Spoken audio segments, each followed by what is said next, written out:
மஞ்சள் மணக்கும் எண்ணத்தில் வைத்த பொட்டுக்கொரு அர்த்தம் இருக்கும். உன்னாலே மெல்ல சிரிக்கும் உன் முத்து நகை ரத்தினத்தை அள்ளி திரைக்கும்.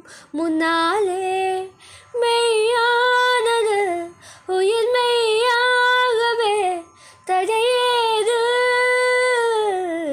நீ பாதி நான் பாதி கண்ணா, அருகில் நீ தூங்காது கண்ணே. நீ இல்லையே இனி நான் இல்லையே உயிர் நீயே. நீ பாதி நான் பாதி கண்ணா, அருகில் நீ